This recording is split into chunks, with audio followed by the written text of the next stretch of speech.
तो जब लगन से ही मंगल इन घरों में आ जाएगा, फिर सुन लीजिए, पहला, चौथा, सातवां, आठवां और 12वां,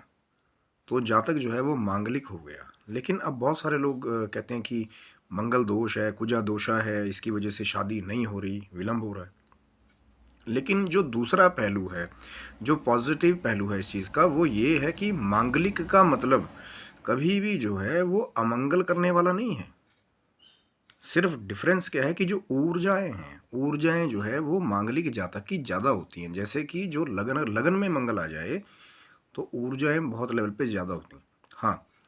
अब स्थिति कहाँ बदलती है, अगर कुंडली में मंगल ग्रह योग कारक नहीं है, कि मारक है या विपरीत है,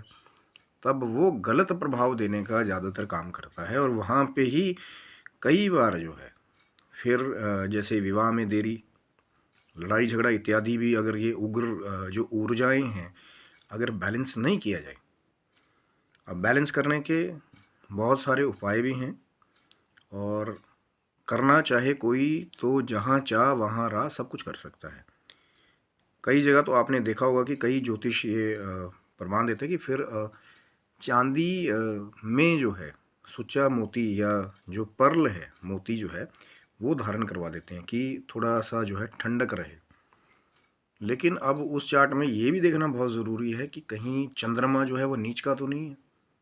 कि वही जो है वो काम खराब कर रहा हो, या चंद्रमा जो है लगन के विपरीत तो नहीं है, मारक तो नहीं है। बहुत सारी बातें, इसलिए मैं हर बार कहता हूँ कि कुंडली का विवेचन, ग्रह कहाँ बैठे हैं, कभी एक दूसरे को देख करके कि उसको सूट कर रहा है,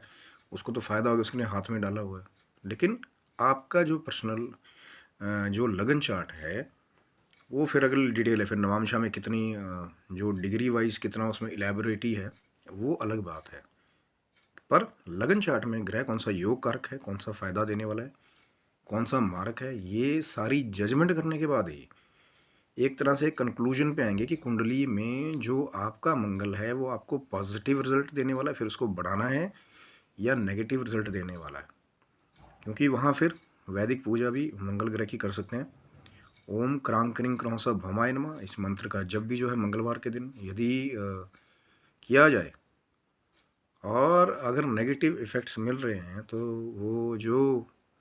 ब्रह्मचार्य के सबसे बड़े आइडल हैं श्री हनुमान जी महाराज को फिर जो है चमेली के तेल में आप जो हनुमान जी वाला सिंदूर आता है स्पेशल, वो भी सिंदूर आता है केसरी कलर का, जिसको कहते हैं कि चोला चढ़ाना, फिर कहीं हनुमान जी के मंदिर में वो लेप लगता हो, उसका लेप बना के फिर हनुमान जी